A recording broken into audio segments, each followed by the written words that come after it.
ஆண்டவராகிய இயேசு கிறிஸ்துவின் இனி நாமத்திலே இந்த காலவேளை உங்களை வாழ்த்துகிறேன். தேவனுடைய நாமத்தினால் உங்களை ஆசீர்வதிக்கிறேன். இந்த காலவேளை ஆண்டவரை நாம் துதிக்கும்படியாய் அவருடைய சமூகத்திலே நாம் வந்திருக்கிறோம். ஆண்டவர் நல்லவர், நன்மையான காரியங்களை நம்முடைய வாழ்நாளிலே செய்ய வல்லவராக இருக்கிறார். என் நினைவுகள் எல்லாம் நீர் ஒருவரே என்று சொல்லி அவரை நாம் சார்ந்திருப்போம்.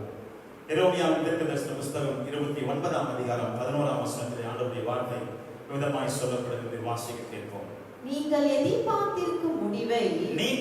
எதிர்பார்த்திருக்கும் முடிவை உங்களுக்கு கொடுக்கும்படிக்கு நான் உங்கள் பேரில் நினைத்திருக்கிற நினைவுகளை அறிவேன்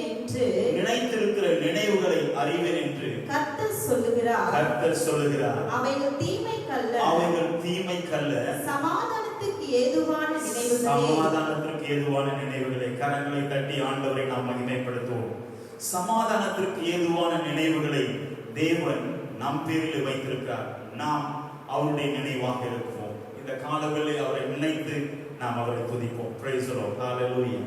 Glory Jesus. Thank you Lord. நினைவெல்லாம் ஏக்கமெல்லாம் வாஞ்சையெல்லாம் நீரே.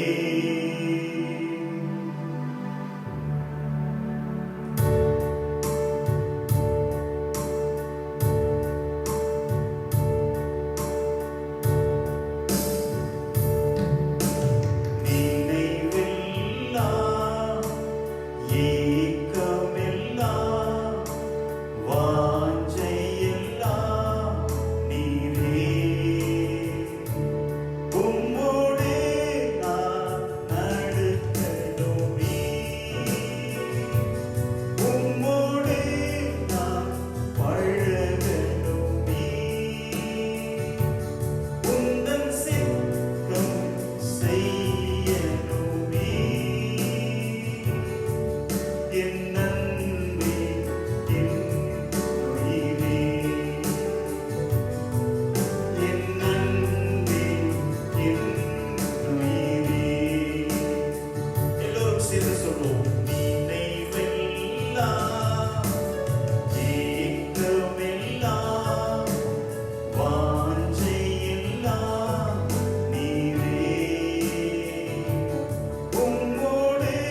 கிருபை நிறைந்த எங்கள் நல்ல ஆண்டவர், இந்த அருமையான ஆசீர்வதிக்கப்பட்ட பகல் வேளைக்காய்மாக நாங்கள் நன்றி செலுத்துகிறோம். இந்நாளில் உம்மை நோக்கி பார்க்கும்படியான கிருபைகளை தந்திருக்கிறீர்கள். நாங்கள் உம்முடைய பிள்ளைகளாய் வாழும்படியான ஒரு பாக்கியத்தை தந்திருக்கிறீர்கள். நீங்கள் எதிர்பார்த்திருக்கும் முடிவை உங்களுக்கு கொடுக்கும்படிக்கு நான் உங்கள் பேரில் நினைத்திருக்கிற நினைவுகளை அறிவேன். அவைகள் தீமைகள், சமாதானத்திற்கு ஏதுவான நினைவுகள் என்று சொல்லியிருக்கிறேன். எங்கள் பேரில் எப்போதும் நீ நினைவாய் இருக்கிற தேவனாக இருக்கிறபடியாக நன்றி சொல்கிறேன். இப்போது நாங்கள் உண்மை ஆராதிக்கும்படியாக உடைய பாதத்தில் கடந்து ஆராதனை ஒவ்வொரு வேளையும், ஆராதனை பகுதி ஒவ்வொன்றிலும் பரிசுத்த ஆவியாருடைய ஆளுகை இருக்கும்படியாக சொல்லியிருக்கிறேன். பாடல் பகுதி, துதி பகுதி, தேவனுடைய வார்த்தைகள் எல்லாவற்றையும் ஆளுகை இருந்து எங்களை வழிநடத்துகிறார். இயேசு ஜெபிக்கிறோம் எங்கள் ஜீவனுள்ள நல்ல பிதாவே. ஆமென். கர்த்தருடைய பரிசுத்த நாமத்திற்கு மகிமை உண்டாவதாக. தேவனுடைய சமூகத்தில் காத்திருக்க நாம் யாவரும் ஆண்டவரை பாடி நாம் துதிக்க போகிறோம். நமக்கு ஆண்டவர் எவ்வளவு நன்மைகளை செய்திருக்கிறார். சங்கீத புஸ்தகத்திலே 13ஆம் அதிகாரம் 6ஆம் வசனத்தை வாசிப்போம் என்றால் அங்கே விதமாய் சொல்லப்படுது, கர்த்தர் எனக்கு நன்மை செய்தபடினால் நான் அவரை பாடுவேன். எத்தனை பேர் சொல்ல முடியும்? கர்த்தர் எனக்கு நன்மை செய்தவர் இருக்கார், நான் அவரை பாட போகிறேன். அல்லேலூயா. உடைய வீடுகளிலே நீங்கள் இருக்கிற இடங்களிலே அமர்ந்திருக்கிற ஒவ்வொருவரும் உங்கள் வலது கரத்தை உயர்த்தி சொல்லுங்க, கர்த்தர் எனக்கு நன்மை செய்திருக்கிறார், நான் அவரை பாட போகிறேன், அவரை பாடி நான் மகிமைப்படுத்த போகிறேன், அவர் என் மத்தியில் இருக்கிறார். அல்லேலூயா. சேர்ந்து பாடி ஆண்டவரை மகிமைப்படுத்தும். நன்றி சொல்லாமல் இருக்கவே முடியாது. நன்மை செய்த இயேசுவுக்கு எத்தனையோ நன்மைகளை நம் வாழ்வில் செய்திருக்கிறார் தேவன். சேர்ந்து பாடி ஆண்டவரை துதிப்போம். அல்லேலூயா. Praise the lord. கரங்களை தட்டி உற்சாகமாய் நீங்கள் இருக்கிற இடத்துல நன்றி சொல்லாமல் இருக்கவே முடியாது. பல நன்மை செய்த இயேசுவுக்கே நன்றி நன்றி நன்றி என்று சொல்லி நான் துதிப்பேன். நாள்தோறும் போற்றுவே, நாள்தோறும் போற்றுவே. நன்றி சொல்லாமல் இருக்கவே முடியாது. பல நன்மை செய்த இயேசுவுக்கே நன்றி நன்றி நன்றி என்று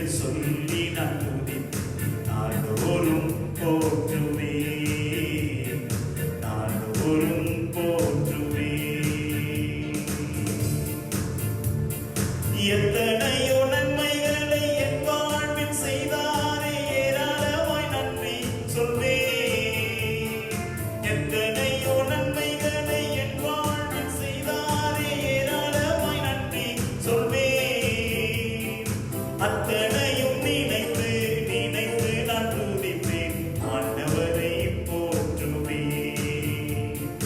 அத்தனையும் நினைத்து நினைத்து நான் துதிப்பேன், ஆண்டவரை போற்றுவேன், ஆண்டவரை போற்றுவேன். நன்றி சொல்லாமல் இருக்கவே முடியாது, பல நன்மை செய்த இயேசுவுக்கே நன்றி நன்றி நன்றி என்று சொல்லி நாள்தோறும் போற்றுவேன், நாள்தோறும் போற்றுவேன். மரண பள்ளத்தாக்கில் நான் நடக்கும் போதெல்லாம் பாதுகாத்தீரையா, மரண பள்ளத்தாக்கில் நான் நடக்கும் போதெல்லாம் பாதுகாத்தீரையா. மீண்டும் ஜீவனை கொடுத்து நீர் என்னை வாழ வைத்தீரையா, மீண்டும் ஜீவனை கொடுத்து நீர் என்னை வாழ வைத்தீரையா, வாழ வைத்தீரையா. நன்றி சொல்லாமல் இருக்கவே முடியாது, பல நன்மை செய்த இயேசுவுக்கே நன்றி நன்றி நன்றி என்று சொல்லி நான் நாள்தோறும் போற்றுவேன், நாள்தோறும் போற்றுவேன். தேவன் அருளியே சொல்லி முடியாதே இவுகளுக்காய் ஸ்தோத்திரம், தேவன் அருளியே சொல்லி முடியாதே இவுகளுக்காய் ஸ்தோத்திரம். அளவில்லாவரின் கிருபைகளுக்காய் ஆயுள் முழுதும் ஸ்தோத்திரம், அளவில்லாவரின் கிருபைகளுக்காய் ஆயுள் முழுதும் ஸ்தோத்திரம், ஆயுள் முழுதும் ஸ்தோத்திரம். நன்றி சொல்லாமல் இருக்கவே முடியாது, பல நன்மை செய்த இயேசுவுக்கே நன்றி நன்றி நன்றி என்று சொல்லி நாள்தோறும் போற்றுவேன், நாள்தோறும் போற்றுவேன், நாள்தோறும் போற்றுவேன். கரங்களை தட்டி ஆண்டவருக்கு நன்றியோடு நாம் ஆண்டவரை ஸ்தோத்திரம் பண்ணுவோம். ஹல்லேலூயா. என் வாழ்வில் நீர் செய்த நன்மைகள் எல்லாவற்றையும் எண்ணி பார்த்து உம்மை நான் துதிக்கிறேன் ஆண்டவரே. எத்தனையோ நன்மையை செய்திருக்கிறார். எனக்கு அருமையான தேவனுடைய பிள்ளைகளே, இந்நாளில் நமக்கு ஏராளமான நன்மைகளை செய்த தேவன் அவர். ஹல்லேலூயா. இந்த காலங்கள் மிகவும் வேதனை நிறைந்த காலங்கள், குழப்பம் நிறைந்த காலங்கள், எங்கு பார்த்தாலும் மரண இருள், எங்கு பார்த்தாலும் மரண பயம். அதன் நடுவில் நாம் ஆண்டவரை ஸ்தோத்திரத்தோடு கூட வாழ்ந்து கொண்டிருக்கிறோம். அவர் நமக்கு நன்மை செய்திருக்கிறார். நம்முடைய வீடுகளிலே தீமைகள் ஒன்று அணுகாதபடி அவர் தம்முடைய இரத்த கோட்டைகளாக நம்மை மூடி வைத்திருக்கிறார். கரங்களை தட்டி ஆண்டவருக்கு நன்றியோடு கூட நம் ஆண்டவரை ஸ்தோத்திரம் பண்ணுவோம். ஹல்லேலூயா. தீமையை அணுகாது என்ற வாக்குத்தத்தத்தின் பிரகாரமாக உங்களையும் என்னையும் தேவன் பாதுகாத்து வைத்திருக்கிறார். ஆமென். ஹல்லேலூயா. கரங்களை தட்டி ஆண்டவருக்கு நன்றி சொல்லுவோமா? Thank you Lord. உமக்கு நாங்கள் நன்றி செலுத்துகிறோம் ஆண்டவரே. நீர் செய்த நன்மைகளை எல்லாவற்றையும் எண்ணி பார்க்கிறோம். உலகத்தின் ஆழத்திலிருந்து உமக்கு நாங்கள் நன்றி செலுத்துகிறோம். ஹல்லேலூயா. Thank you Lord. உமக்கு நாங்கள் நன்றி செலுத்துகிறோம். ஒருவராய் பெரிய காரியங்களையும் அற்புதங்களையும் செய்கிற தேவன் அவரை நாம் இந்த காலவெளியிலே ஹல்லேலூயா அவரை நாம் பாடி நாம் உயர்த்தி அவரை மகிமைப்படுத்த போகிறோம். ஹல்லேலூயா. தகப்பனே உமக்கு நாங்கள் நன்றி செலுத்துகிறோம். ஹல்லேலூயா. ராஜாதி ராஜாவே உம்மை நன்றியோடு நாங்கள் துதிக்கிறோம் ஆண்டவரே. ஹல்லேலூயா. அவருடைய சமூகத்தில் நமக்கு சந்தோஷம் உண்டு, அவருடைய சமூகத்தில் நமக்கு ஆனந்தம் உண்டு, அவருடைய சமூகத்தில் நமக்கு பேரின்பம் உண்டு என்றெல்லாம் வேதம் சொல்கிறது.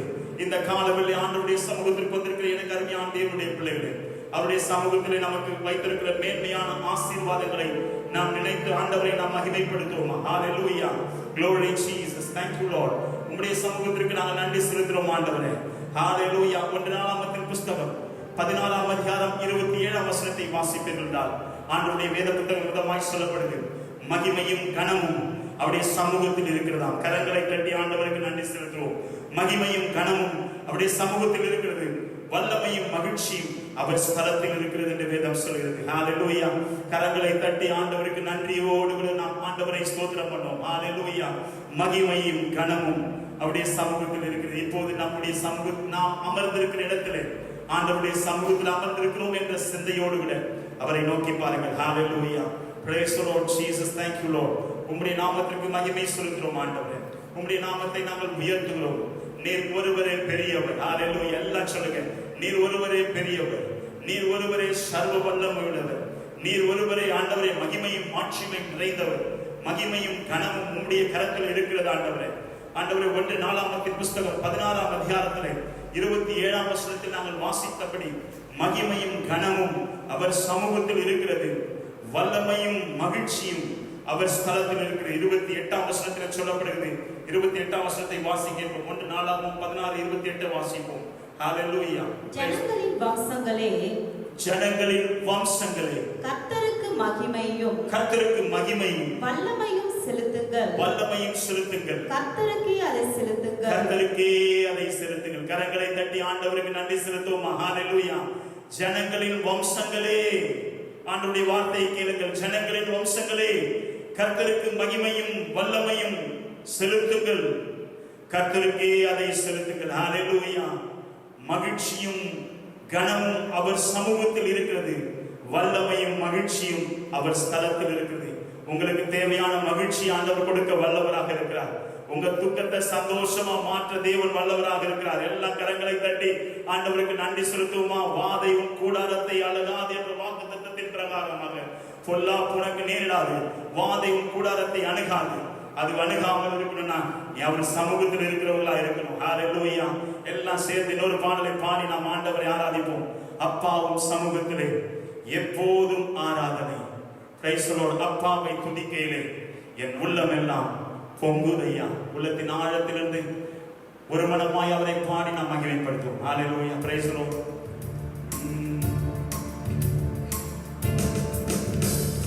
அப்பாவும் சமூகத்திலே எப்போதும் ஆராதனை.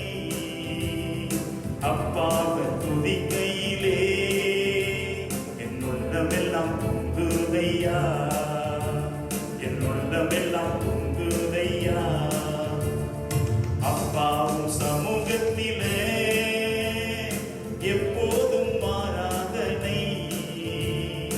அப்பாவை துதிக்கையிலே என் உள்ளமெல்லாம் பொங்குதையா, என் உள்ளமெல்லாம் பொங்குதையா. தாயை போல தேற்றுகின்றீர், தகப்பனை போல சுமக்கின்றீர். தாயை போல தேற்றுகின்றீர், தகப்பனை போல சுமக்கின்றீர். சோதனை வருகின்ற நேரமெல்லாம் தாங்கி எங்களை நடத்துகின்றீர். சோதனை வருகின்ற நேரமெல்லாம் தாங்கி எங்களை நடத்துகின்றீர், தாங்கி எங்களை நடத்துகிறீர். அப்பாவும் சமூகத்திலே எப்போதும் ஆராதனை. அப்பாவை துதிக்கையிலே என் உள்ளமெல்லாம் பொங்குதையா, என் உள்ளமெல்லாம் பொங்குதையா.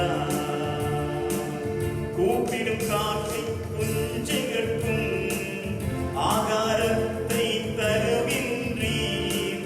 கூப்பிடும் காற்றை குஞ்சுகட்கும் ஆகாரத்தை தருகின்றீர். அவைகளை பார்க்கிலும் எங்களையே மிகவும் நேசித்து நடத்துகின்றீர். அவைகளை பார்க்கவே எங்களையே மிகவும் நேசித்து நடத்துகின்றீர், மிகவும் நேசித்து நடத்துகின்றீர். அப்பாவும் சமூகத்திலே எப்போதும் ஆராதனை. அப்பாவை துதிக்கையிலே என் உள்ளமெல்லாம் பொங்குதையா, என் உள்ளமெல்லாம் பொங்குதையா. அப்பாவும் சமூகத்திலே எல்லோரும் சொல்லுமா? எப்போதும் ஆராதனை. அப்பாவை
பரிசுத்த ஆவியானுடைய வல்லமை, தேவாவியானுடைய ஆளுகை அவருடைய சமூகத்தில் இருக்கு.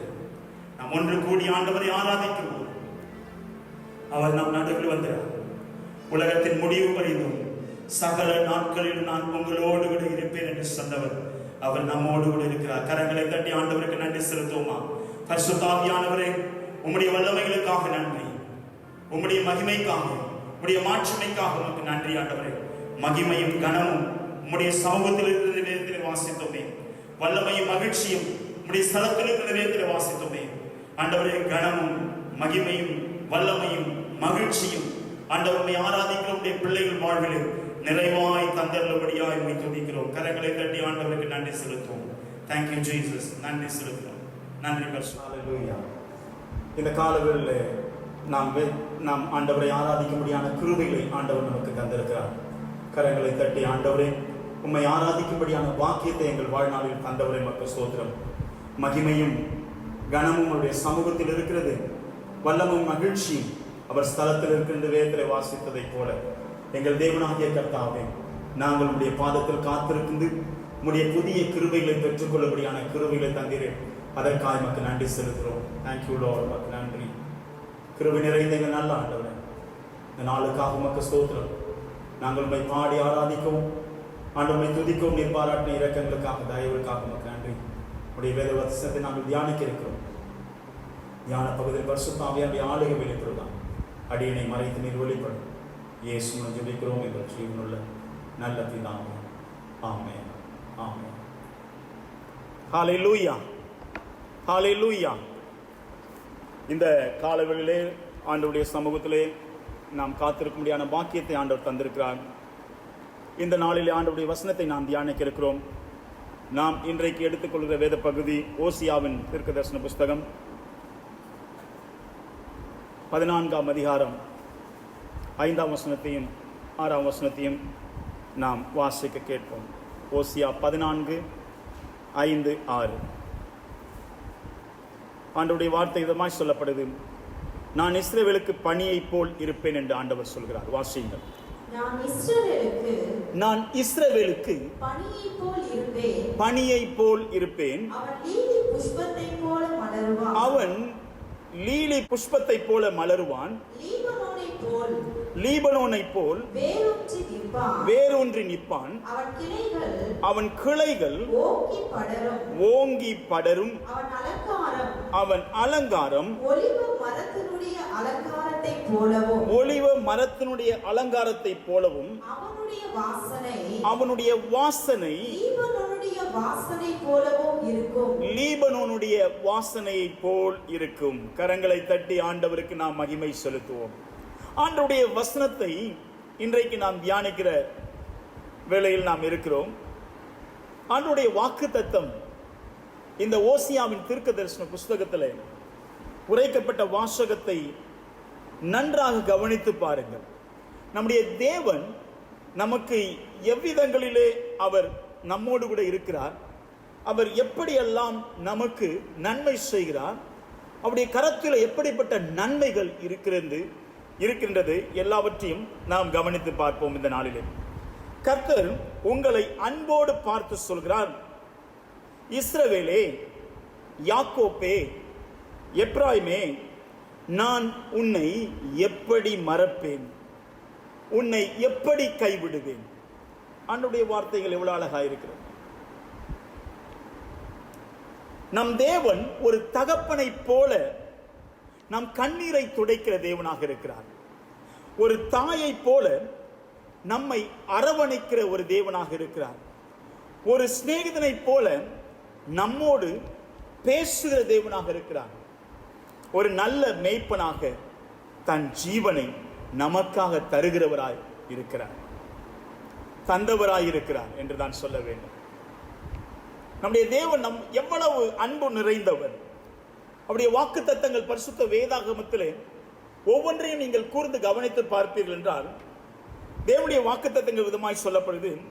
நான் உனக்கு வானத்து பனியை போல் இருப்பேன். பாருங்க எவ்வளவு அருமையான ஒரு வார்த்தை. வானத்து பனியை போல் இருப்பேன். நான் உனக்கு வான் புறாவை போல் இருப்பேன் என்று சொல்லப்படுது. நான் உனக்கு பெருங்காற்றை போல் இருப்பேன் என்று சொல்லப்படுது. நான் உனக்கு அக்கினி மதிலாக இருப்பேன் என்று ஆண்டவருடைய வார்த்தை சொல்லப்படுது. நான் உனக்கு மேன்மையான எண்ணெயை போல இருப்பேன் என்று ஆண்டவர் சொல்கிறார். நான் உனக்கு மேக ஸ்தம்பத்தை போல இருப்பேன் என்று சொல்கிறார். அந்த அன்பு நிறைந்த தேவன் அவர் நமக்கு சகாயம் செய்கிற தேவனாய் இருக்கிறேன் என்றும் சொல்லியிருக்கிறார். அப்படியே ஒவ்வொரு வாக்குத்தத்தங்களை நாம் வாசித்து பார்ப்போம் என்றால் அதில் ஒரு மகிமை, அதில் ஒரு மேன்மை, அதில் ஒரு வல்லமை, அதில் ஒரு ஜெயம் இருப்பதை நாம் பார்க்க முடிகிறது. இந்த நாட்களிலே எல்லாவற்றையும் இழந்ததைப் போல காணப்படலாம். நாம் ஒன்றையும் இழக்க வேண்டிய அவசியம் நம்முடைய வாழ்நாளிலே இயேசு நம்மோடு கூட இருக்கும் வரை ஏற்படவே ஏற்படாது. விசுவாசம் உள்ளவர்கள் கரங்களை உயர்த்தி ஆண்டவருக்கு நன்றி செலுத்துங்கள். அல்லேலூயா. ஆண்டவருடைய வார்த்தை அவ்விதமாய் சொல்லப்படுகிறது.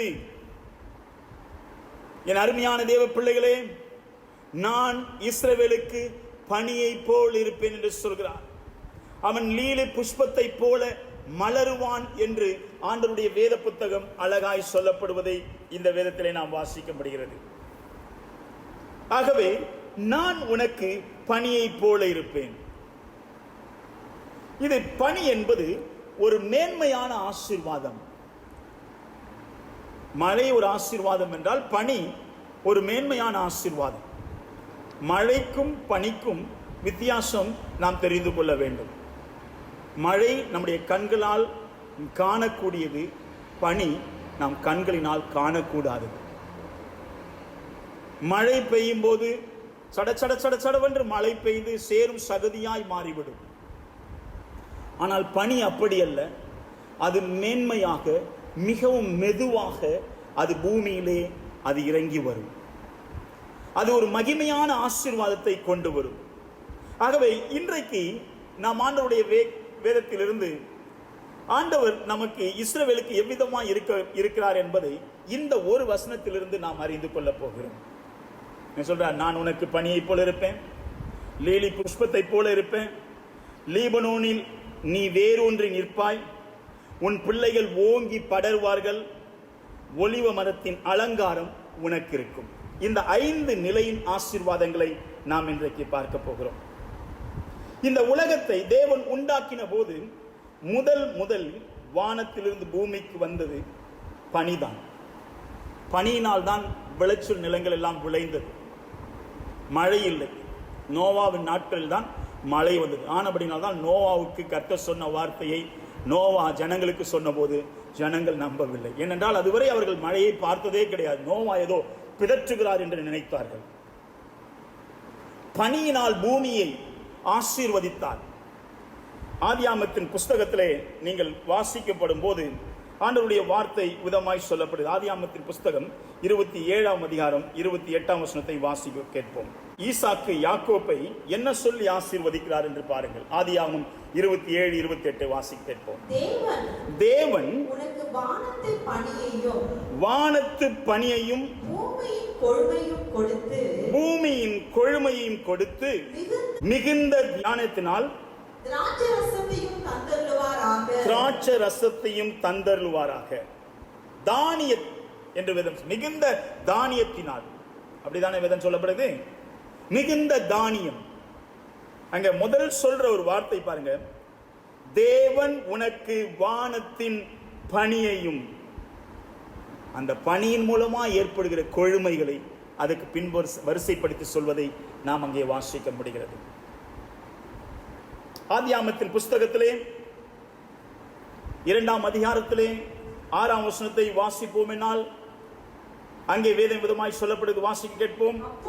அப்பொழுது மூடு பனியானது பூமியிலிருந்து எழும்பி பூமி எல்லாம் நனைத்தது. தேவனாகிய கர்த்தர் போதும் மண்ணினாலே உருவாக்கி அவனை ஆசீர்வதித்தார். இப்போ மழை இல்லை. நோவாவின் நாட்கள் தான் முதலாவது மழை வந்தது. ஆகவே சகரியாவின் புஸ்தகத்தை வாசிப்போமானால் அங்கே வேதத்திலே சொல்லப்படுகிறது. சகரியாவின் புஸ்தகம் 8ஆம் அதிகாரம் 12ஆம் வசனத்தை வாசிக்க கேட்போம். விதைப்பு ம். சமாதானம் உள்ளதாய் இருக்கும். ம். திராட்சை செடி தன் கனியை தரும். பூமி தன் பலனை தரும். வானம் தன் பனியை தரும். இந்த ஜனத்தில் மீதியானவர்கள் இதையெல்லாம் சுதந்தரிக்க கட்டளையிடுவேன். போதும். இவைகள் எல்லாவற்றையும் சுதந்தரிக்க, இந்த வானத்தின் பனியினால் ஏற்படுகிற சகல ஆசீர்வாதங்களையும் சுதந்தரிக்க, ஒரு கொழுமையான ஆசீர்வாதத்தை சுதந்தரிக்க நான் அவர்களுக்கு கட்டளையிடுவேன். அல்லேலூயா.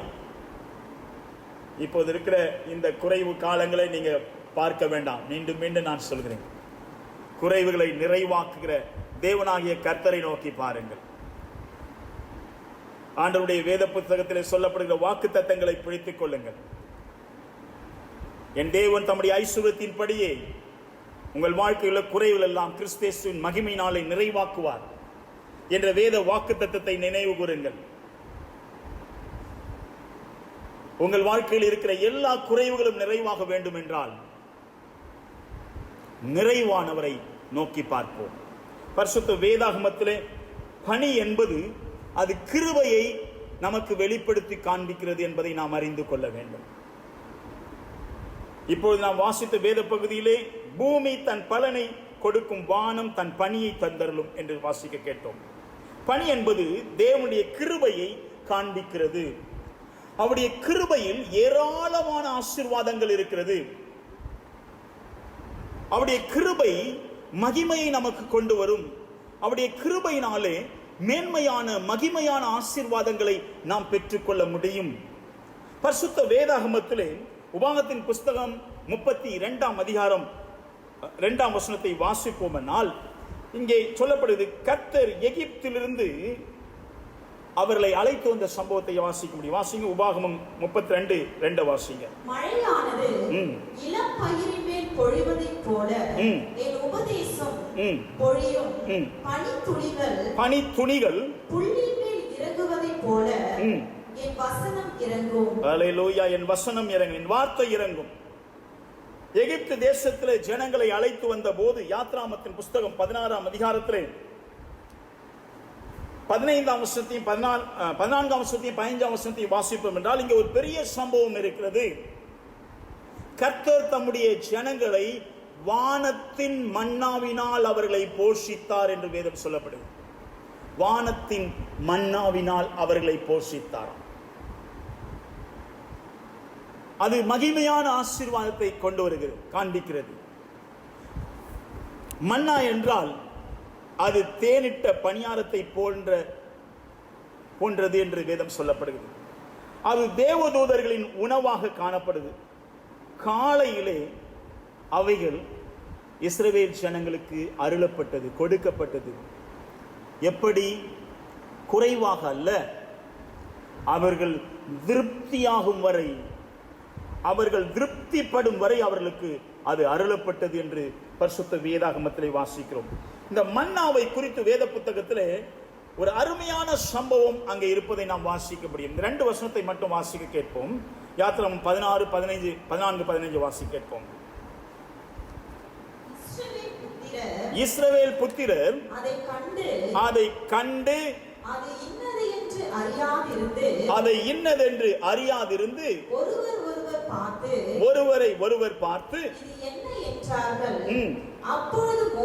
அப்பொழுது மோசே அவர்களை நோக்கி இது கர்த்தர் உங்களுக்கு புசிக்க கொடுத்த அப்பம். கர்த்தர் கட்டளையிடுகிறது என்னவென்றால் அவர் புசிக்கும் அளவுக்கு தக்கதாக அதை எடுத்து சேர்க்க கடவீர்கள். உங்களில் உள்ள ஆத்துமாக்களின் இலக்கத்தின்படி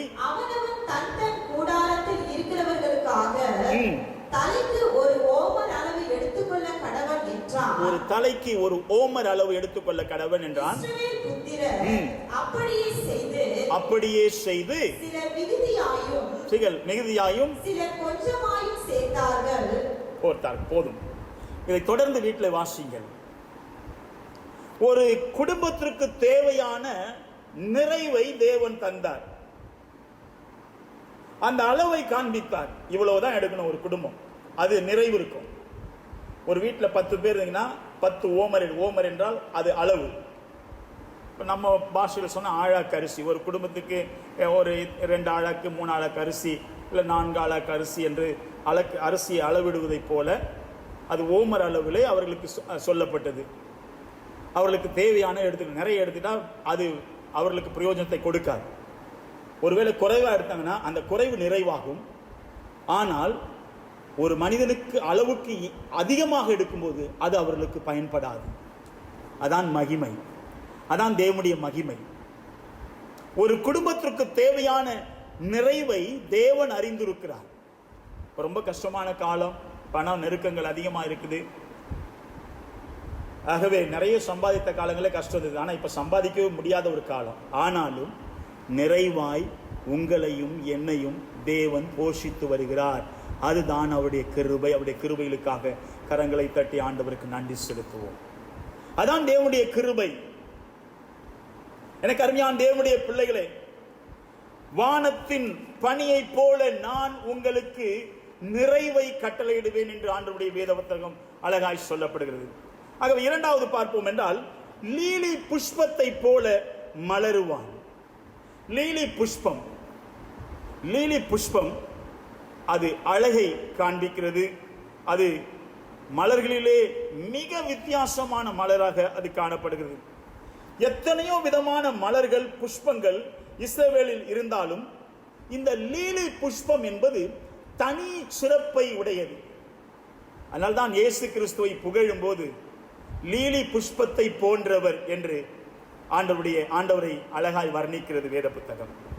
உன்னத பாட்டின் புஸ்தகத்திலே 2ஆம் அதிகாரத்திலே 2ஆம் வசனத்தை நாம் வாசிப்போம் என்றால், முள்ளுகளுக்குள்ளே லீலி புஷ்பம் எப்படி இருக்கிறதோ, வாசிங்க. முள்ளுகளுக்குள்ளே லீலி புஷ்பம் எப்படி இருக்கிறதோ, லீலி புஷ்பமானது எப்படி இருக்கிறதோ அப்படியே குமாரத்திகளுக்குள்ளே எனக்கு பிரியமானவளும் இருக்கிறார். கரங்களை தட்டி நாம் ஆண்டவருக்கு மகிமை செலுத்துவோமா. அவர் லீலி புஷ்பத்தை போன்றவர். ஒரு பாடல் விதமாய் இருக்கிறது, சாரோனின் ரோஜா அவர், பரிபூரண அழகுள்ளவர். அவர் சாரோனின் ரோஜா. இன்னொரு இடத்திலே விதமாய் சொல்லப்படுது, இன்னொரு கவியிலே சொல்லப்படுது, அவர் பள்ளத்தாக்கின் லீலி. ஆகவே குமாரன் விரும்பும் லீலி புஷ்பமாக நீங்கள் இருக்க வேண்டும் என்பதுதான் இந்த வார்த்தையிலே அடங்கியிருக்கிற ஆசீர்வாதம். முள்ளுகளுக்குள்ளே லீலி எப்படி இருக்கிறதோ அப்படியே நீங்கள் இருக்க வேண்டும். அதுதான் தேவனுடைய மன விருப்பமாக இருக்கிறது. குமாரன் விரும்பும் லீலி புஷ்பமாக நீங்கள் இருக்க வேண்டும்.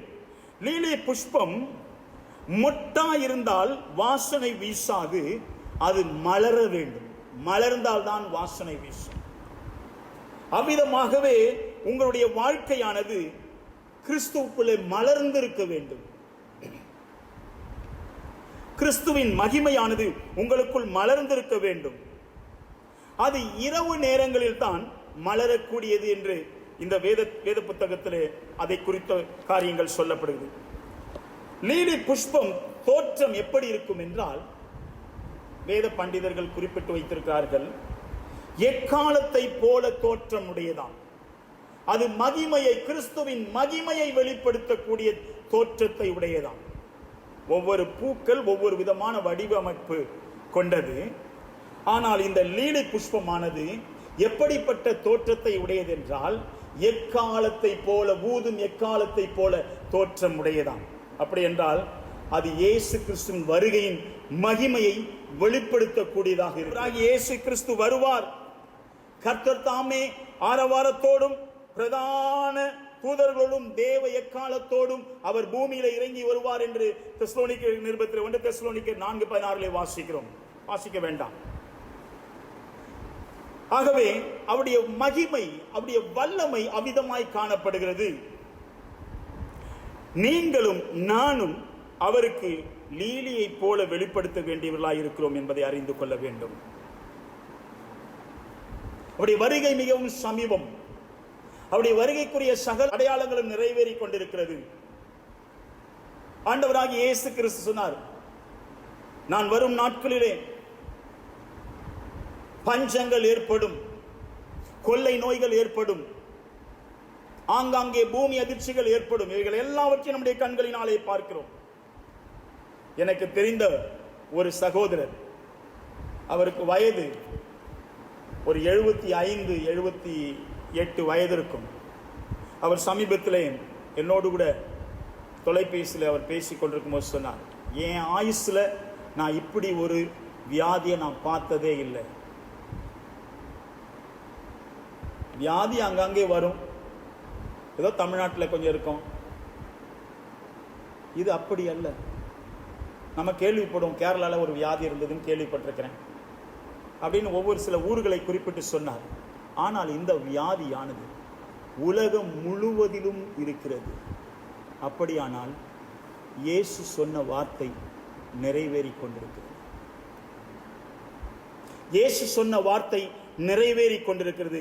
ஆனால் அது நடுவிலே நீங்களும் நானும் இஸ்ரவேலின் பணியை போல மிகுந்த மகிழ்ச்சியோடு விட இருக்கிறோம். கரங்களை தட்டி ஆண்டவருக்கு நன்றாய் நன்றி செலுத்துவோம். ஆகவே லீலி புஷ்பத்தை போல மலருவான். அவன் மலர்ந்திருப்பான், மொட்டாக அல்ல.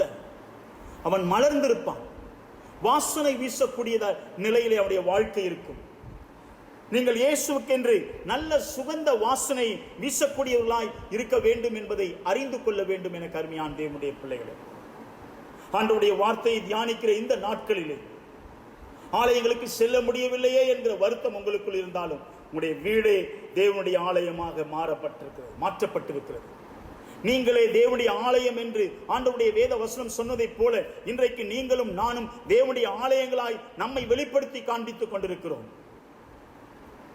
ஆதி அப்போஸ்தலர் திருச்சபை நாட்களில் நடந்ததைப் போல வீடுகள் தோறும் தேவனை மகிமைப்படுத்துகிற காலங்களிலே இப்பொழுது நாம் பார்த்து கொண்டிருக்கிறோம். ஹல்லேலூயா. வெளிப்படுத்தல் விசேஷ புஸ்தகம் 22ஆம் அதிகாரத்திலே 20ஆம் வசனத்திலே ஆண்டவருடைய வார்த்தை விதமாய் சொல்லப்படுகிறது. வெளிப்படுத்தல் 22:20 வாசிக்க கேட்போம். இவைகளை எல்லாம் சாட்சியாக அறிவிக்கிறவர் மெய்யாகவே நான் சீக்கிரமாய் வருகிறேன் என்றிருக்கிறான். ஆமென். கர்த்தராகிய இயேசுவே வாரும். ஹல்லேலூயா. கர்த்தராகிய இயேசுவே வாரும். ஆமென். இயேசுவே வாரும். எல்லாம் சொல்லுவோமா? இப்படி வலது கரத்தை உயர்த்தி சொல்லுங்க. ஆமென். இயேசுவே வாரும். இன்னொரு விஷயம் சொல்லுங்க. ஆமென். இயேசுவே. ஆமென். இயேசுவே வாரும் வேகமே பறந்து செல்லவே தாரும் கிருபையே. ஆமென். இயேசுவே வாரும் வேகமே பறந்து செல்லவே தாரும் கிருபையே. நல்ல கரங்களை தட்டி சொல்லுங்க எல்லாம். ஆமென். இயேசுவே நீர் வாரும் வேகமாக, நீர் வாரும். உம்முடைய மகிமையை நான் வெளிப்படுத்தும்படியாக விரும்புகிறேன். நீர் வாரும் என் இயேசுவே. யோவான் எழுதின சுவிசேஷ புத்தகம் 6ஆம் அதிகாரத்தில் யோவான் 6:51 வசனத்தை வாசி. 51ஆம் வசனத்தை வாசி கேட்போம். நானே வானத்தில் இறங்கின ஜீவ அப்பம், நானே வானத்திலிருந்து இறங்கின ஜீவ அப்பம், இந்த அப்பத்தை புசிக்கிறவன் என்றென்றைக்கும் பிழைப்பான். நான் கொடுக்கும் அப்பம் உலகத்தின் ஜீவனுக்காக நான் கொடுக்கும் என் மாம்சமே என்றார். நானே ஜீவ அப்பம் என்று சொன்னார். அன்றைக்கு இஸ்ரவேலுக்கு வானத்திலிருந்து அப்பம் வழங்கப்பட்டது. அதில் ஒரு மகிமை காணப்பட்டது, அதில் ஒரு வல்லமை காணப்பட்டது. இன்றைக்கு ஆண்டவராக இயேசு கிறிஸ்து மனிதனாக பிறந்து அவர் வாழ்ந்து மரித்து அடக்கம் பண்ணப்பட்டு உயிர்த்தெழுந்து அவருடைய மாம்சத்தின் மகிமையை நமக்கு தந்திருக்கிறார். ஜீவ அப்பமாக நமக்காக வானத்திலிருந்து இறங்கி வந்தவர் அவரே. ஆகவேதான் சொல்கிறார், நானே வானத்திலிருந்து இறங்கி வந்த ஜீவ அப்பம். இந்த அப்பத்தை புசித்து இந்த பாத்திரத்தில் பானம் பண்ணுகிறவன் கடைசி நாளிலே அவனை நான் எழுப்புவேன் என்று. ஆகவே மூன்றாவது ஆசீர்வாதத்தை நாம் பார்க்க இருக்கிறோம். லீபனோனை போல வேரூன்றி நிற்பான் என்று வேதம் சொல்கிறது. லீபனோன் என்பது கர்த்தருடைய தேசத்தின் தேசம் என்று வேதத்தில் அதை குறித்து அழகாய் சொல்லப்படுகிறது.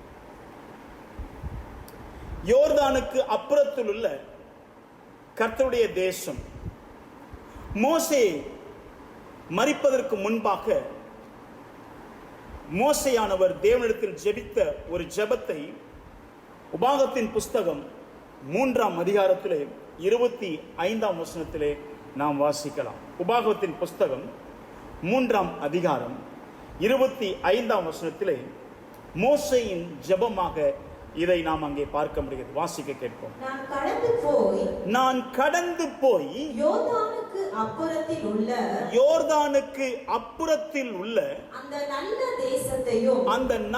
தேசத்தையும் அந்த நல்ல மலையையும் லீபனோனையும் பார்க்கும்படி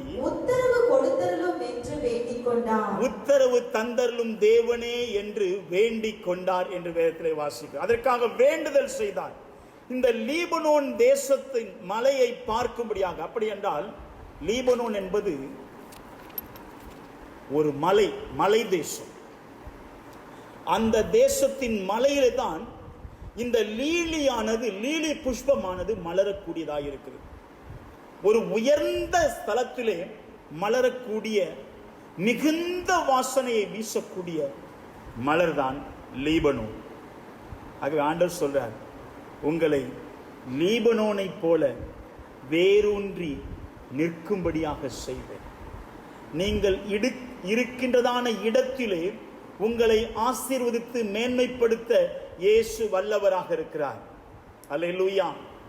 இப்பொழுது நீங்கள் எந்த சூழ்நிலையில் இருக்கிறீர்களோ உங்கள் சூழ்நிலையை வைத்து உங்களை ஆசீர்வதிக்க வல்லமுடைய தேவன் நம்முடைய ஆண்டவராகிய தேவன், ஆண்டவராகிய இயேசு கிறிஸ்துவானவர்.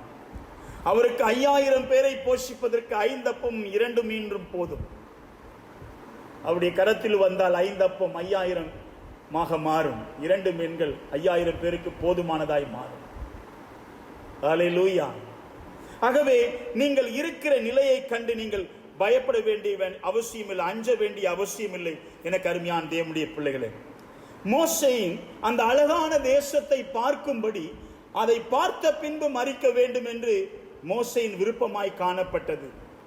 அந்த லீபனோன் தேசத்தை பார்க்க வேண்டும், அதில் மலர்ந்திருக்கிற அந்த லீபனோன் புஷ்பத்தை, லீலி புஷ்பத்தை பார்க்க வேண்டும் என்று அவன் மனம் விரும்பினார் என்று நாம் பார்க்கிறோம். எனக்கு அருமையான தேவனுடைய பிள்ளைகளே, லீபனோனில் கேதுருவை போல நீங்கள் உறுதியாய் இருப்பீர்கள் என்று ஆண்டவருடைய வாக்குத்தத்தம் சொல்லப்படுகிறது. நீங்கள் வேரூன்றி நிற்பீர்கள். எவ்வளவு காற்று அதன் மீது வீசினாலும் லீபனோனின் கேதுருகள் ஒன்றும் அசையாது. பெருங்காற்று வீசினாலும் பெரும் மழை பெய்தாலும் லீபனோனின் கேதுருகள் ஒன்றும் ஆகாது. ஆகவே காற்று வீசினாலும் அது அசையாது.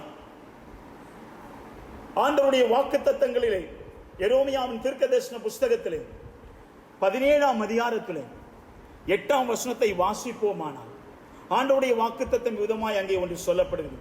வாசிக்க கேட்போம். எரேமியா 17:8 வாசிக்க கேட்போம். அவன் தண்ணீர் அண்டை நாற்றப்பட்டதும் கால்வாய் ஓரமாய் வேர்களை விடுகிறதும் உஷ்ணம் வருகிறதை காணாமல் இலை பச்சையாய் இருக்கிறதும் மழை தாழ்ச்சியான வருஷத்திலும் வருத்தமின்றி தப்பாமல் கனியை கொடுக்கிறதுமான மரத்தை போல் இருப்பான். அல்லேலூயா. லீபனோனின் அது லீலி, லீபனோனை போல நீங்கள் காலூன்றி வேரூன்றி நிற்கும்படியாக தேவன் உங்களுக்கு உதவி செய்வார். சங்கீதம் புஸ்தகத்திலே 1 அதிகாரத்திலே 3 வசனத்திலே சொல்லப்படுகிறது, அவன் நீர்க்கால்களின் ஓரமாய் நடப்பட்டு தன் காலத்தில் தன் கனியை கொடுத்து இலையுதிராத மரத்தை போல அவன் செழிப்பாயிருப்பான். அல்லேலூயா. அவன் நீர்க்கால்களின் ஓரமாய் நடப்பட்ட மரத்தை போல் இருப்பான். அது எப்பொழுதும் பசுமை நிறைந்ததாக இருக்கும். எவ்வளவு பஞ்சம் தேசத்தில் வந்தாலும் கர்த்தருடைய பிள்ளைகள் அவர்கள் செழித்திருக்கும்படியாய் தேவன் செய்வார். தேவனை மட்டும் அண்டிக் கொள்ளுங்கள். கர்த்தரை அண்டி வாழ்கிற ஜனங்கள் பாக்கியவான்கள் என்று வேதம் சொல்லப்படும். பாக்கியவான்கள் லிஸ்டிலே கர்த்தரை தன்னுடைய தெய்வமாய் கொண்டவர்கள் பாக்கியவான்கள். அதனால்தான் ஆண்டவர் சொல்ல, நான் இஸ்ரவேலுக்கு பனியை, அவன் லீலி புஷ்பத்தை போல மலருவான், லீபனோனில் உள்ள கேதுருவை போல அவன் படருவான். எனக்கு அருமையான தேவனுடைய பிள்ளைகளை, அங்கே ஒரு மகிமையும் மாட்சிமையும் வல்லமையும் கனத்தையும் உடைய தேவனை நீங்களும் நானும் தஞ்சமாய் கொண்டிருக்கிறோம். ஆகவே 3வது ஆசீர்வாதம், ஒரு உறுதியான ஒரு மகிமையான ஆசீர்வாதத்தை இந்த வசனத்தின் வாயிலாக நாம் பார்க்கிறோம். 4வதாக சொல்லப்படுது, அவன் கிளைகள் ஓங்கி படரும் என்று வாசிக்க கேட்டோம். கிளைகள் என்றால் பிள்ளைகள், பிள்ளைகளை காண்பிக்கிறது, பிள்ளைகளை காண்பிக்கிறது. உன் பிள்ளைகள் உன் பந்தியை சுற்றிலும் ஒலிவ மர கன்றுகளைப் போல இருப்பார்கள். உன் பிள்ளைகள் கர்த்தரால் போதிக்கப்பட்டிருப்பார்கள். ஆண்டவருடைய வேதவசனம் தான் சொல்லப்படுது. கிளைகள் என்றால் பிள்ளைகள். உங்கள் நிமித்தம் உங்கள் பிள்ளைகள் ஆசீர்வதிக்கப்படும்படியாக உங்களுடைய வாழ்வானது கிறிஸ்துவிலே மலர்ந்து காணப்பட வேண்டும் என்பதை அறிந்து கொள்ளுங்கள். எனக்கு அருமையான தேவனுடைய பிள்ளைகளை, நீங்கள் கிறிஸ்துவுக்காக எடுக்கிற எல்லா பிரயாசங்களும் உங்கள் பிள்ளைகளை வந்து சேரும். நீங்கள் கடைசி நாட்களிலே ஆண்டவருக்கு மலர்ந்திருப்பீர்கள். மலர்ச்சி எதை காண்பிக்கின்றால் அவருக்கு ஊழியம் செய்வதை காண்பிக்கிறது. நீங்கள் கர்த்தருக்கு ஊழியம் செய்கிறது, ஆண்டவருக்கு ஊழியம் செய்தால் ஆண்டவர் உங்களை கனப்படுத்துவார். ஒருவன் எனக்கு ஊழியம் செய்வானானால் பிதாவானவர் அவனை கனம் பண்ணுவார் என்று வேதம் சொல்கிறது.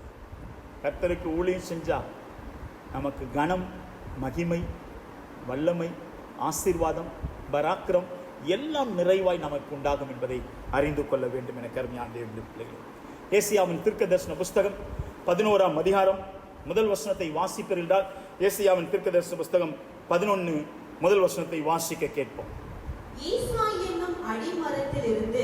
ஈசா என்னும் அடிமரத்திலிருந்து ஒரு துளிர் தோன்றி அவன் வேர்களில் இருந்து ஒரு கிளை எழும்பி செழிக்கும்.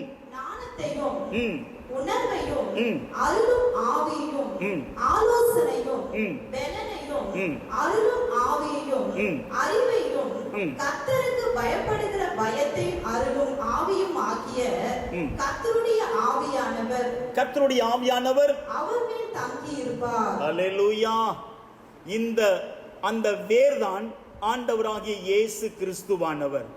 ஈசாயின் வழியிலே தாவீது, தாவீதின் வம்சத்திலே இயேசு கிறிஸ்துவானவர். அல்லேலூயா. பாருங்கள் எவ்வளவு பெரிய மகிமையான ஆசீர்வாதம். அவன் கிளைகள் ஓங்கி படரும். அந்த வழியிலே, அந்த வம்ச வழியிலே வந்தவர் தான் ஆண்டவராகிய இயேசு கிறிஸ்துவானவர். சங்கீதம் புஸ்தகம் 128 அதிகாரம் 3 வசனத்தை வாசிப்போம் என்னால் வாசி கேட்போம். சங்கீதம் 128 அதிகாரம் 3 வசனத்தை வாசி கேட்போம். உன் மனைவி உன் வீட்டோரங்களில் கனிதரும் திராட்சை கொடியை போல இருப்பாள். உன் பிள்ளைகள் உன் பந்தியை சுற்றிலும் ஒலிவ மர கன்றுகளை போல இருப்பார்கள். அல்லேலூயா. உன் பிள்ளைகள் வளர்ந்து வல்லவர்களாய் விளங்க செய்வார். ஏசாயாவின் தீர்க்கதரிசன புஸ்தகம் 54 அதிகாரம் 13 வசனத்தை வாசிப்போம் என்றால், ஏசாயா 54:13 வாசி கேட்போம். 54:13. உன் பிள்ளைகள் எல்லோரும் கர்த்தரால் போதிக்கப்பட்டிருப்பார்கள். உன் பிள்ளைகளுடைய சமாதானம் பெரிதாயிருக்கும். பெரிதா இருக்கும். அல்லேலூயா. கரங்களை தட்டி ஆண்டவருக்கு மகிமை செலுத்துங்கள். ஆண்டவருடைய வாக்குத்தத்தங்கள் பாருங்கள். உன் பிள்ளைகள் கர்த்தரால் போதிக்கப்பட்டிருப்பார். 5வது ஆசீர்வாதம், ஒலிவ மரத்தின் அலங்காரம் உன் வாழ்க்கையாக மாறும். ஓசியா தீர்க்கதரிசன புஸ்தகத்திலே 14ஆம் அதிகாரத்திலே 6ஆம் வசனத்தை வாசிப்போம் என்னால் அங்கே சொல்லப்படுகிறது. ஓசியா 14:6 வாசிக்க கேட்போம். அவன் கிளைகள் ஓங்கி படரும். அவன் கிளைகள் ஓங்கி படரும். அவன் அலங்காரம் ஒலிவ மரத்தினுடைய அலங்காரத்தை போலவும். ஒலிவ மரத்தினுடைய அலங்காரத்தை போலவும். அவனுடைய வாசனை லீபனோனுடைய வாசனை போல இருக்கும். அல்லேலூயா.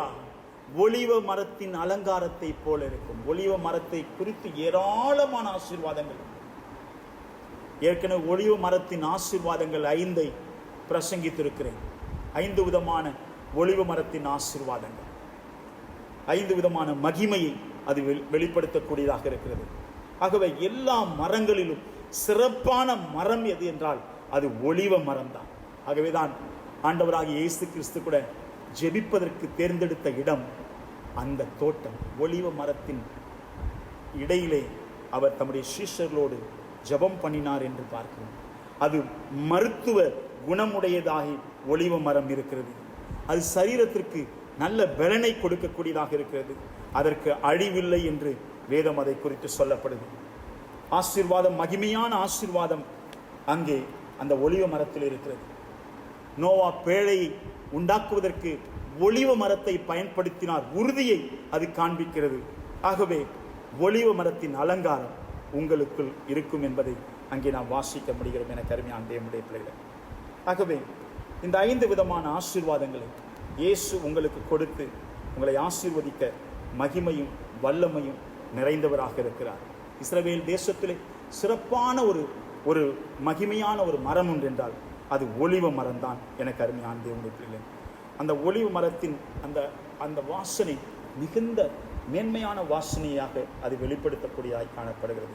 ஆகவே இன்றைக்கு நாம் பார்த்த இந்த தியானித்த இந்த வேத வசனத்தின்படி நான் இஸ்ரவேலுக்கு பனியைப் போல இருப்பேன். அவன் லீலி புஷ்பத்தை போல மலருவான். அவன் லீபனோனில் கேதுருவைப் போல வேரூன்றி நிற்பான். அவன் கிளைகள் ஓங்கி படரும். அவன் அலங்காரம் ஒலிவ மரத்தின் அலங்காரத்தை போல இருக்கும் என்று. நம்முடைய வாசனை லீபனோனின் வாசனையை போல இருக்கும். ஆகவே இந்த 5 விதமான ஆசீர்வாதங்களை இயேசு உங்களுக்கு தர வல்லவராக இருக்கிறார். அவருடைய வருகை மிகவும் சமீபம் என கருமையான தேவர்களே. அவர் வருகையிலே நாம் செய்ய வேண்டியிருந்தால் இந்த மலரானது எப்படி மலர்ந்து வாசனை வீசுகிறதோ அவ்விதமாகவே கிறிஸ்துவுக்குள் நீங்களும் நானும் மலர்ந்து வாசனை வீசுவர்களாயிருப்போம். ஆண்டவருக்கென்று ஊழியம் செய்வோம். அவர் வருகைக்குள்ளாக ஒரு நாளைக்கு ஒரு நபருக்காவது இயேசுவை குறித்து அறிவிப்பேன். நான் இயேசுவின் வாசனை மற்றவர்களுக்கு வீச செய்வேன். என்னிலிருந்து இயேசு மகிமை வெளிப்படும்படியாக நான் வாழ்வேன் என்று இந்த நாளிலே நாம் தீர்மானிப்போமா? ஆண்டவராக இயேசு வருகிறார். கண்களை மூடுவோம். ஆமென். இயேசுவே வாரும் தேவனே, பறந்து செல்லவே தாரும் கிருபையே. எல்லாம் சொல்லுவோமா? ஆமென். Jesus, thank you lord. கண்களை மூடுவோம். அர்ப்பணித்தோடு பாடுவோம். ஆண்டவருடைய மகிமையின் ஆசீர்வாதத்தை பெற்றுக்கொள்வோம். ஆமென். ஜீசஸ். ஆமென். இயேசுவே வாரும் வேகமே, பறந்து செல்லவே தாரும் கிருபையே.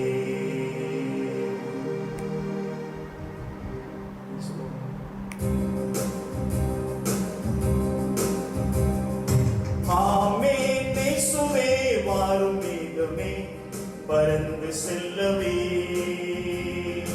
தாரும் கிருபையே. ஆமென். இயேசுவே வாரும் வேகமே, பறந்து செல்லவே தாரும் கிருபையே. பாவி என்னை சீராக்கி உம்மை அண்டிட செய்திரே, ஓம் அன்பு பெரியதே. பாவி என்னை சீராக்கி உம்மை அண்டிட செய்திரே, ஓம் அன்பு பெரியதே. என்னாலும் உம்மையே சேவிக்க என்னையே, என்னாலும் உம்மையே சேவிக்க என்னையே அர்ப்பணம் செய்கிறேன். ஏற்றுக்கொள்ளுமே ஆமென் இயேசுவே வாரும் வேகமே பறந்து செல்லவே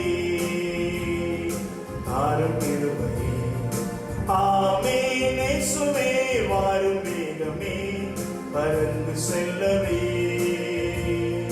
தாரும் கிருபையே. Thank you Lord. இருக்கிற இடத்துல நீங்கள் கைகளை உயர்த்தி ஆண்டவருக்கு மகிமையை செலுத்துங்கள். எங்கள் தேவனாகிய கர்த்தாவே, நீர் எங்களுக்கு கொடுத்த நல்ல வாக்கு தத்துவத்திற்காக உமக்கு நன்றி. இந்த வாக்கு தத்துவத்தில் 5 விதமான ஆசீர்வாதங்களை எங்களுக்கு நீ வைத்திருக்கிறீர்கள். அதற்காக உமக்கு நாங்கள் நன்றி செலுத்துகிறோம் தகப்பனே. ஆண்டவரே, நான் உனக்கு பனியை போல இருப்பேன் என்று சொல்லியிருக்கிறேன். லீலி புஷ்பத்தை போல மலருவாய் என்று சொல்லியிருக்கிறேன். லீபனோனை போல வேரூன்றி நிற்பாய். உன் பிள்ளைகள் ஓங்கி படரும் ஒலிவ மரத்தின் அலங்காரம் உனக்குள் இருக்கும்படியாக செய்வேன் என்று சொல்லி 5 விதமான மகிமையான ஆசீர்வாதம் உடைய பிள்ளைகளுக்கு தங்களை அர்ப்பணித்திருக்க ஒவ்வொரு பிள்ளைகளுக்கும் நிறைவாய்த்தார்கள். ஆசீர்வதித்தருளபடியாய் வாழ்த்துகிறேன். இது இந்த காணொலியின் மூலமாய் பார்த்துக் கொண்டிருக்கிற ஒவ்வொரு பிள்ளைகளையும் விதமாய் நீர் ஆசீர்வதி. இந்த ஹோசியா 14:5-6 சொல்லப்பட்ட வாக்குத்தத்தத்தின் ஆசீர்வாதம் உடைய பிள்ளைகளை சேர்வதாக வாழ்த்துகளின் ஆசீர்வாதம் கிருபையும் சமாதானம் ஒவ்வொருவரையும் ஆளுகை செய்வதாக. துதியும் கனமும் மகிமையும் ஒவ்வொருவருக்கே செலுத்துகிறோம். இயேசு மூலம் ஜெபிக்கிறோம் எங்கள் ஜீவனுள்ள நல்ல பிதாவே. ஆமென் ஆமென். சேர்ந்து சொல்வோம். என் ஆத்துமாவே கர்த்தரை ஸ்தோத்திரி, என் முழு உள்ளமே உடைய பரிசுநாமத்தை ஸ்தோத்திரி. என் ஆத்துமாவே கர்த்தரை ஸ்தோத்திரி, கர்த்தர் செய்த சகல உபகாரங்களை மறவாதே. ஆமென்.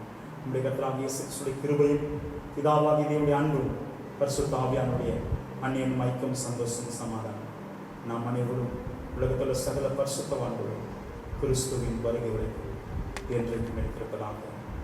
ஆமென் ஆமென். கர்த்தர் உங்களை ஆசீர்வதிப்பார். God bless you.